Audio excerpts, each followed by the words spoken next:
Alrighty. Hello, everyone. My name is Malibu Baron.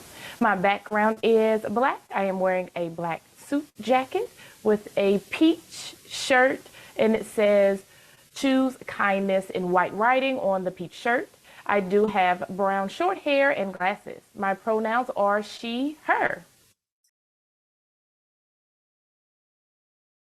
This presentation is going to dive deep into how we as disability service providers, those who work with deaf youth, and the alike can support. Recognizing that almost deaf person, especially those with marginalized identities, may come with trauma. There will be some sort of oppression that may have been experienced, and it changes how they view the world.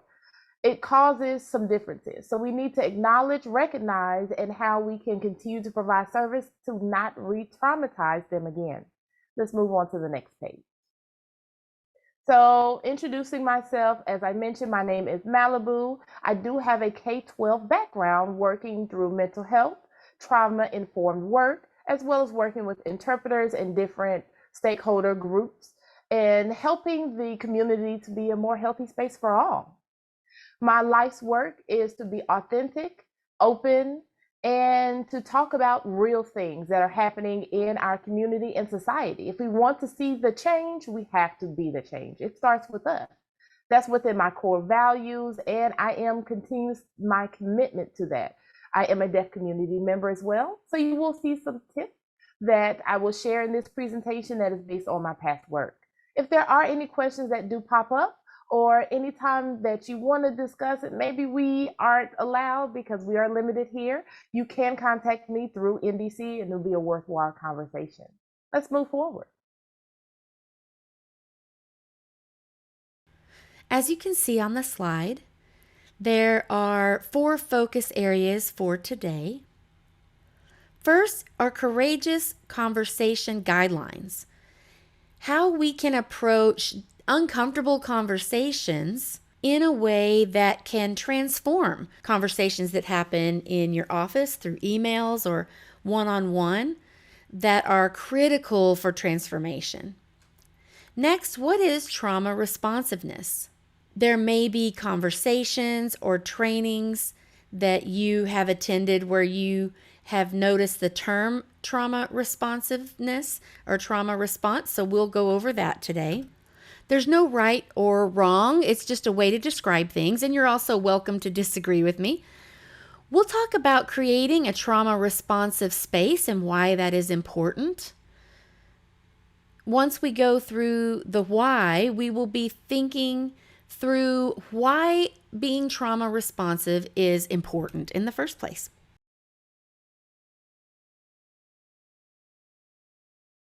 Okay, courageous conversation guidelines is something I'm studying in my doctoral courses, and it applies to my day-to-day work here. And it comes from a book written by Dr. Guajardo. Finding a wealth of community that you can take advantage of, their wisdom, their voice, their knowledge. There are power dynamics present, of course, but acknowledging those power dynamics and trying to reframe them. Of course, there are experiences within systems trying to be less oppressive as possible. There is a long list of what you can possibly do for those courageous conversations, but these are a few things that we can add to our day-to-day work. One being having an open heart and open mind. So there may be some things that you agree with and some that you don't. We are all still learning. You may even be resistant, but you want to keep your heart and mind open for different people, perspectives, or even different discussions they may pop up. Keep an open heart because you can recognize people can change. People are able to have conflict, maybe discuss different points of view, and then adjust. So mind should be open as well for possibility. If your heart is closed, let's say you are resistant and feel that people will never change, your mind will not be open. If your heart is closed, your mind will also be closed. So you must have both an open heart and open mind. Having those authentic conversations with an open heart and open mind is key, recognizing that change can happen. Next is one of my favorites, listening with curiosity. Perhaps there's new information being presented and you're not sure about it. You can ask questions to expand your knowledge. Even me, I am still learning every day. And so I'm able to ask, and hey, I may not 100% agree, but I can better understand someone else's perspective. So that's listening with curiosity, and who knows what is possible. Next is honoring multiple truths. So there's no one single truth. Now, if a person identifies as deaf, their experience and what they share may not apply to every deaf person. Recognizing that this is an individual.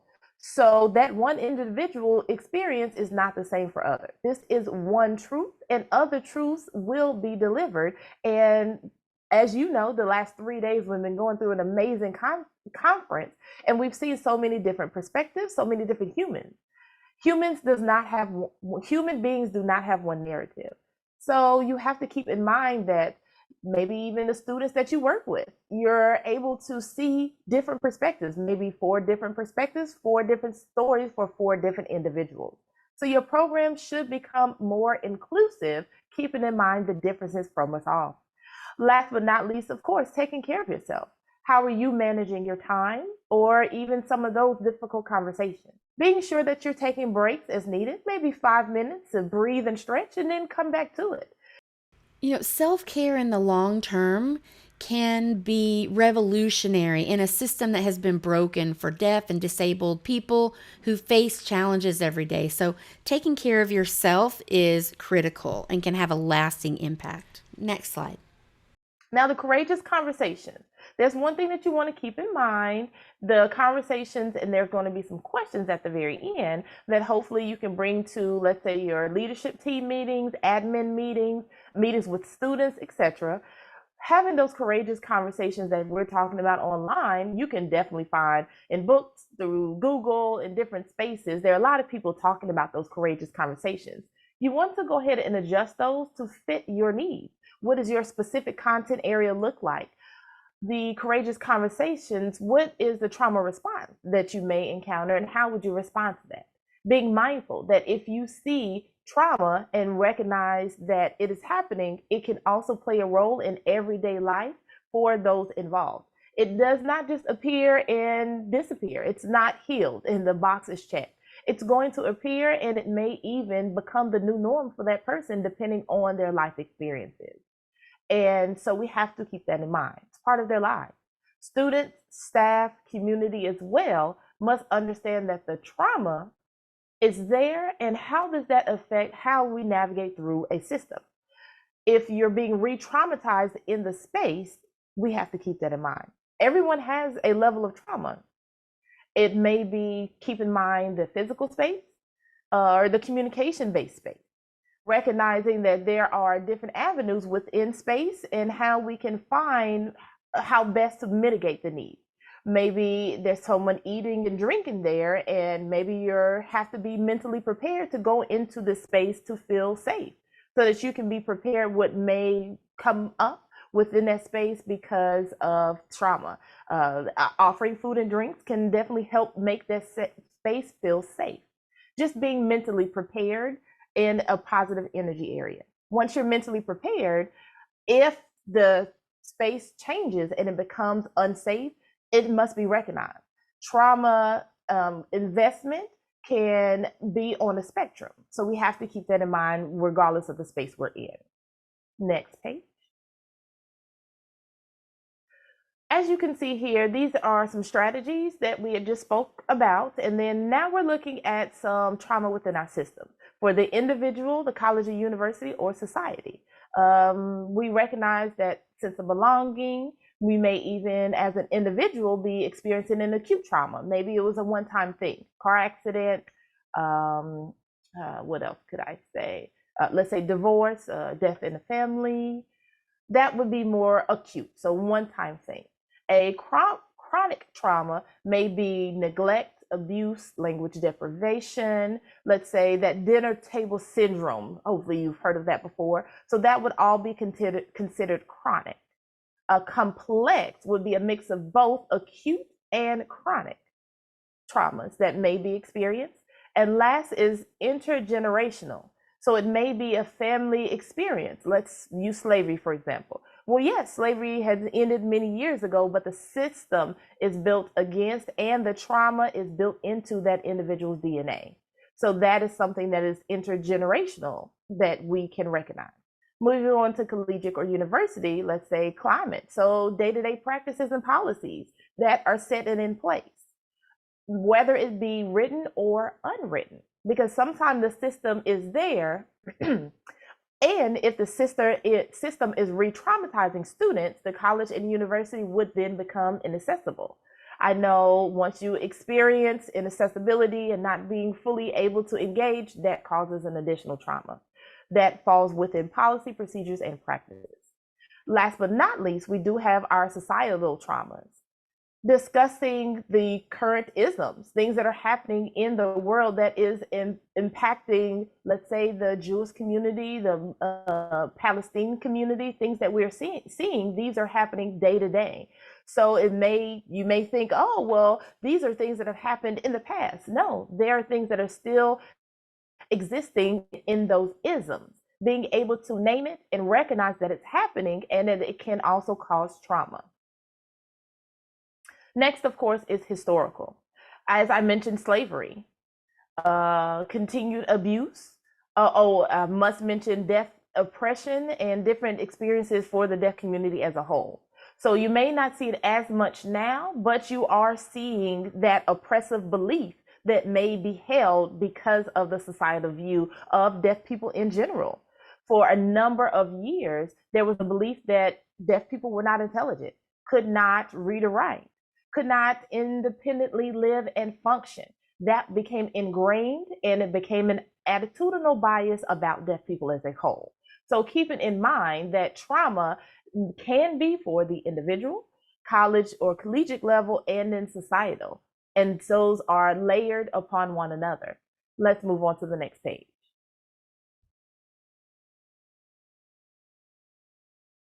So I'll give you a moment to look at this slide.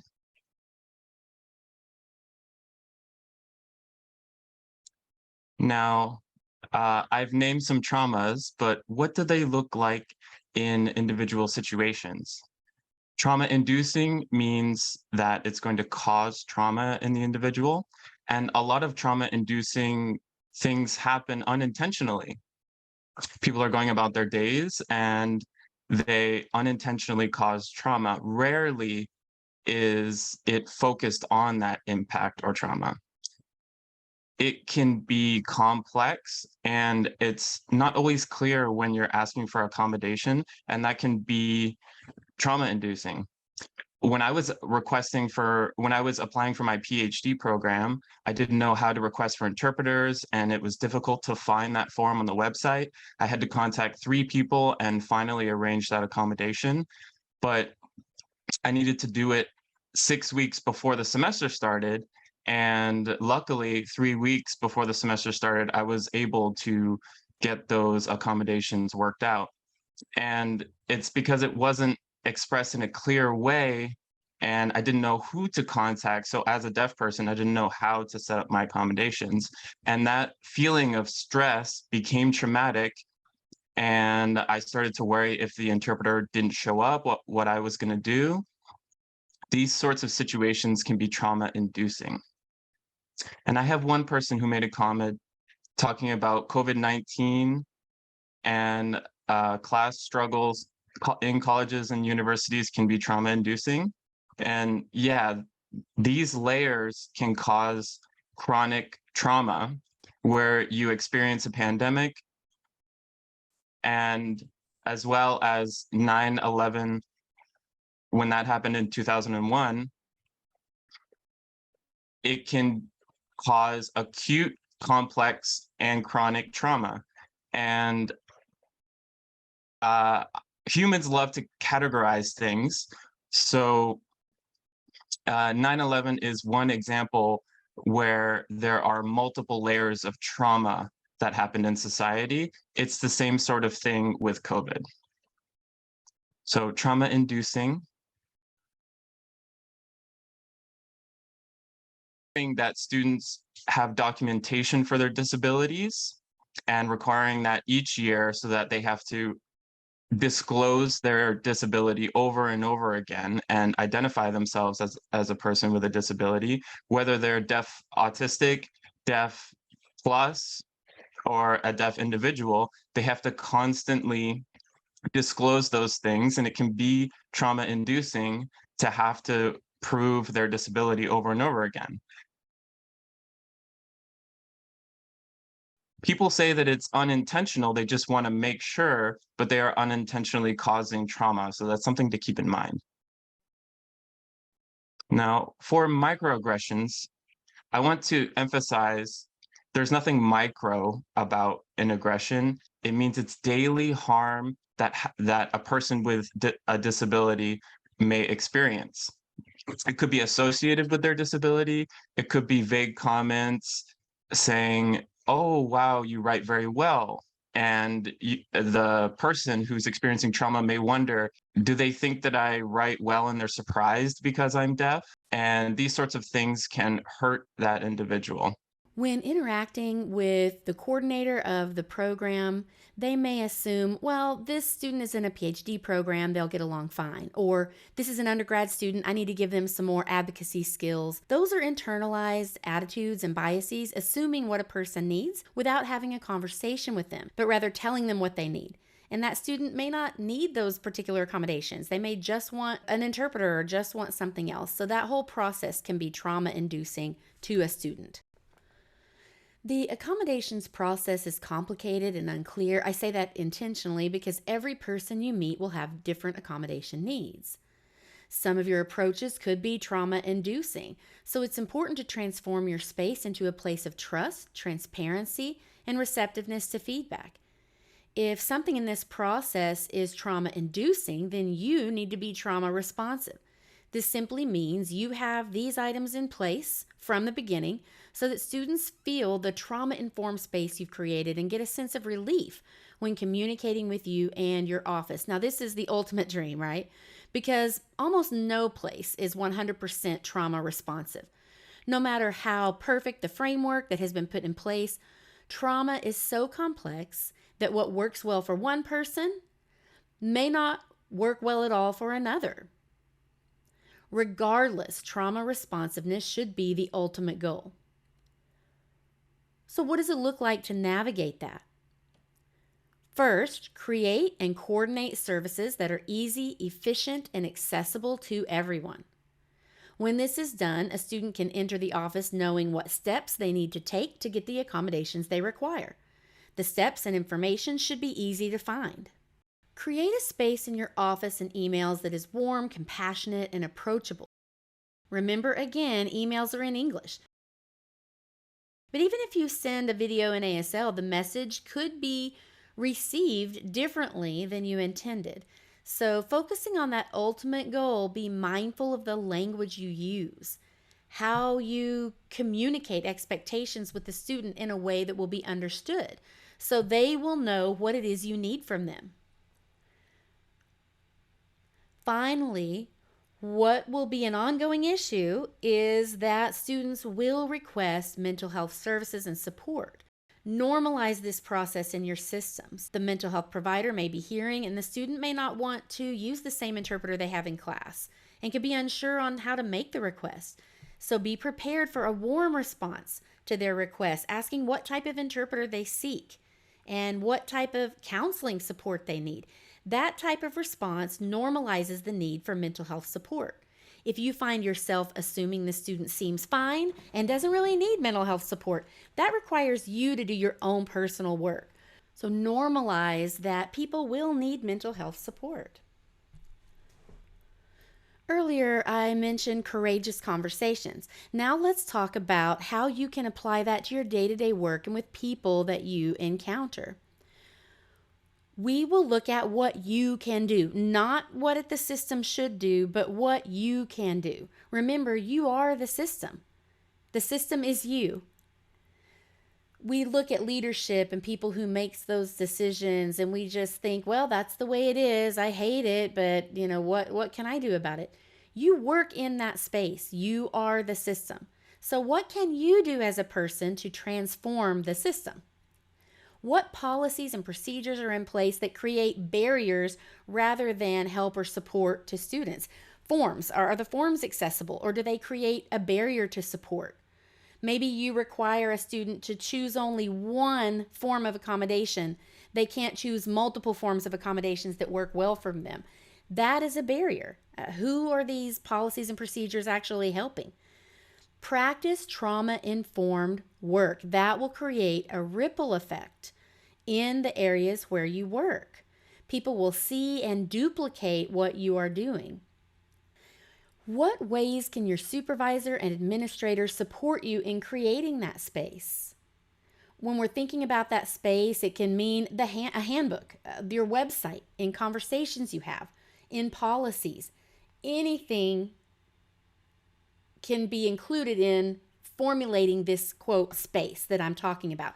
It takes time. Talk with your colleagues. When this is over, take these questions to your fellow staff members, your supervisors, and think about ways that you can create a space. You do have the power to make those changes. Let's move to the next slide.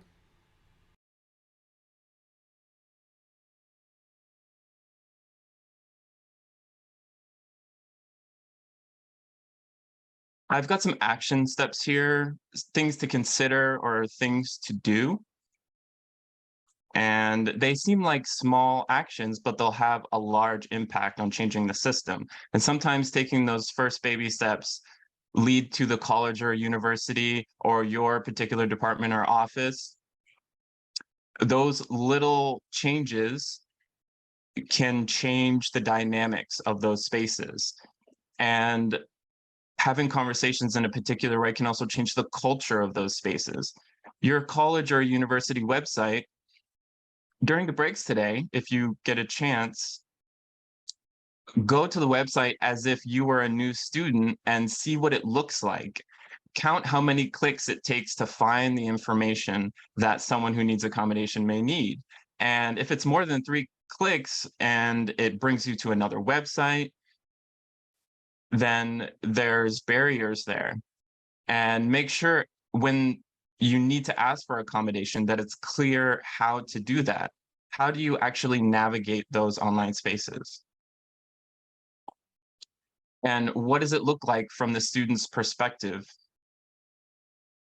For the policies and procedures, go ahead and print those out if they are established. Figure out whether they're clear for you and imagine what a student or someone working in the system, what the language says and whether that is a clear policy that will benefit the students requesting and receiving services. And you can ask your students if the policies and procedures are clear, and if they were confused, then it may be trauma inducing, and so those things can be changed. Sometimes it's just one sentence or policy that is removed that can make a big change. So that's at the systemic level, but in your office or department or physical space, does it feel welcoming and inclusive? What is the climate in that office? Do students find the office warm and inviting? Or do they come in and they're not sure how they feel in your space? And how do you feel in your own workspace? Sometimes those things can have influences in making changes in the environment, the changes that you want to see, either small changes or big changes. Sometimes it's just adding a sofa or adding some flyers on the wall or putting something on your own office door. And that will cue the student to feel that this is a safe space for them to ask for what they need. And maybe the most important thing is allowing the students to give their feedback. Maybe every other semester or even every semester, each year, it could be at the beginning or the end of the school year, allow the students to give you feedback. For interpreters, other accommodations, or cart services, you can allow them to rate their services or express that an interpreter that they had was not a good fit for them, and that gives them an opportunity to switch that interpreter out, because many students think that you are automatically assigned an interpreter and they don't have the power to change those. But you'll learn if that's happening if you are getting feedback regularly from your students. And the feedback could be in ASL, or it's a form that you hand out, or papers that you allow your students to fill out at the end of every semester. You can experiment and find the best way for receiving that feedback. And that's the way that you can constantly improve your system for the employees and the students. And that centers the student's experience and allows you to improve it. But why? I think finding the reason why to do this work is vital, because you don't want to re-traumatize the students. And at one specific college or university, they may have tried to accomplish their goals and they weren't able to get the accommodations that they need, which was a basic human need that was not met, and they didn't finish their degree and they didn't get the job that they were pushing for. And so the person felt that they weren't smart enough to finish. And that forms changing how you approach that person, being more trauma responsive and mindful, can help them feel more comfortable in their experience. And deaf students don't live by one singular identity of being deaf. They have other identities as well. So doing transformative work impacts the student in their life beyond college. It requires growth and change on your part, seeing ways that you might be uncomfortable in order to ensure that student gets full access to the learning experience and the campus culture of living a college life. Meet one-on-one with that person and ask how they prefer to communicate, maybe through emails. Make sure they can navigate the website. And make sure they feel validated and heard. And that could transform their experience in a way that is healing traumas that they've experienced in K-12 environments. There are a lot of traumas that disabled students experiencing their K-12 opportunity. So arriving at a college, university, or other institution where they're empowered and receiving full accessibility can change their life. Okay, that's about it for today. Thank you for allowing me to share this information with you today, and feel free to reach out if we want to continue this conversation. I hope you enjoy your next webinar. They all have been very exciting and informative. I also would like to acknowledge the interpreters, the captioner, and the entire team here working behind the scenes to make sure that today was successful.